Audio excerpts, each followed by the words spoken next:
आज चाहे फिल्मों के अंदर अपनी पोती की उम्र की लड़कियों के साथ रोमांस करने की हो या हर दूसरे दिन अपने फार्म हाउस में नई नई हीरोइनों को ले जाने की हो, अपना ये 60 वर्षीय ठरकी बुढ़ऊ वो सब कर चुका है, जिसकी वजह से आज तक इसका बयान नहीं हो पाया। लड़कियां इसकी जिंदगी में आती तो जरूर हैं, मगर इसकी जो सनक है ना सेक्स के प्रति, उसे देखकर फौरन भाग भी जाती हैं, जिसके वजह से सलमान खान के जितने लफड़े बॉलीवुड के एक्टर्स के साथ नहीं है, बल्कि उससे 2 गुना ज्यादा 36 का आंकड़ा इनका इंडस्ट्री की बड़ी बड़ी हीरोइनों के साथ भी है। और इस लिस्ट में पहले नंबर पर कोई और नहीं है, बल्कि वो हीरोइन है जिसे सलमान खान ने रात के अंधेरे में लालटेन जलाकर ढूंढा था। जी हां भाई साहब, मैं बात यहां पर जरीन खान की कर रहा हूं। अगर आप लोगों को याद हो ना, तो ये अपने बुढ़ऊ जान ने बॉलीवुड इंडस्ट्री के अंदर जितने भी हीरोइनों को मुंह लगाया, इश्क लड़ाया, उन सभी ने भाई साहब अपने इस भोलू स्वीट बॉय का बड़े बुरे तरीके से फुद्दू काटा और इनको सीधा ही थूक दिया।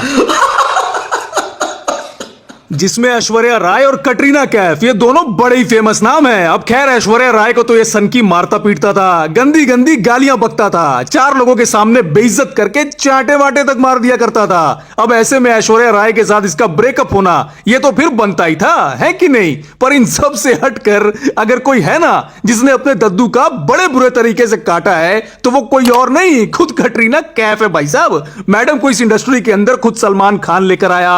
इसने कटरीना कैफ को ढेरों फिल्मों में काम दिलवाया। कटरीना के चक्कर में इसने कईयों से अपना बंबू तक करवाया। जॉन अब्राहम जैसे एक्टर से ये कटरीना कैफ के चक्कर में आकर फिजूल का झगड़ा कराया।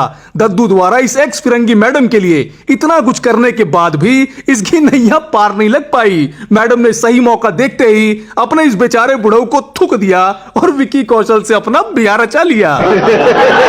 कटरीना कैफ से जब अपने चिचा का शादी करने का सपना बड़े बुरे तरीके से चकनाचूर हो गया ना, तो ये गांडजली में ढूंढ ढांड कर अगली फिल्म वीर के अंदर जरीन खान को ले आया। उसने सोचा कटरीना कैफ नहीं तो कटरीना कैफ जैसी सही। पर बड़े अफसोस की बात है भाई साहब कि अपने चिचा की गंदी आदतों की वजह से जरीन खान ने भी इनसे अपना मुंह मोड़ लिया।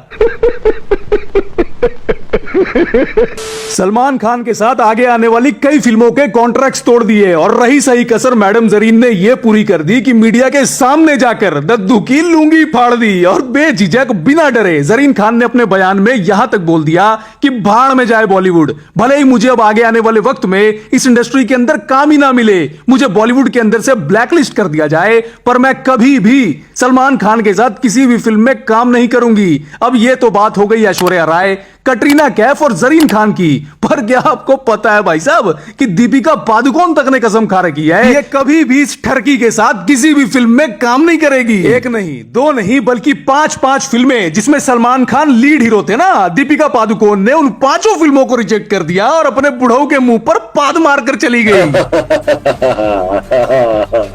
अब आपको जानकर हैरानी होगी कि जिन 5 फिल्मों को दीपिका द्वारा रिजेक्ट करा गया था, उसमें से एक बहुत बड़ी सुपरहिट फिल्म सुल्तान भी थी। आप लोग इसी बात से अंदाजा लगा सकते हैं कि एक तो इनका फिल्मी करियर वैसे ही गटर के अंदर दसा पड़ा है। फिल्में इनकी एक नहीं चलती, नाचते हैं तो लोग हंसते हैं, एक्टिंग करते हैं तो लोगों की हंसी छूट जाती है। फिल्में भाई साहब एक के बाद एक पिटी चली जा रही हैं। उसके ऊपर से इनके जो रिलेशंस हैं इनके साथी मेल एक्टर्स के साथ और जैसी ठरक हीरोइनों के प्रति इनके अंदर भरी पड़ी है, तौबा तौबा तौबा। इसके जैसे ठरकी बुढ़ऊ से इंडस्ट्री की हीरोइनों को तो मतलब भगवान ही बचाए। सबसे हैरानी की बात तो यह है कि अगर आप इनकी तस्वीरें देखेंगे ना, जो अक्सर सोशल मीडिया पर वायरल होती रहती हैं, उसमें ये हर कुछ दिनों के बाद एक नई लड़की के साथ अपने फार्म हाउस में नजर आ जाते हैं, कभी खेती करते हुए तो कभी साफ सफाइयां करते हुए। क्यों भाई? इसे इसका हाथ बटाने के लिए सिर्फ जैकलीन, लूलिया और हजारिका जैसी लड़कियां ही मिलती हैं क्या? कभी जॉन अब्राहम, विद्युत जामवाल, सनी देओल और विवेक ओबरॉय जैसे मर्द नहीं मिलते? फिल्मों का बहाना बनाकर लड़कियों को ये अपने फार्म हाउस ले जाता है, उसके बाद फिल्में भी इनके साथ ऐसी ऐसी बनाता है जिसको इंसान तो छोड़िए कुत्ता तक देखने नहीं जाता है। ये आप लोग एक बार इसका डांस देखिए, ये डांस है। कतई टट्टी। हाँ?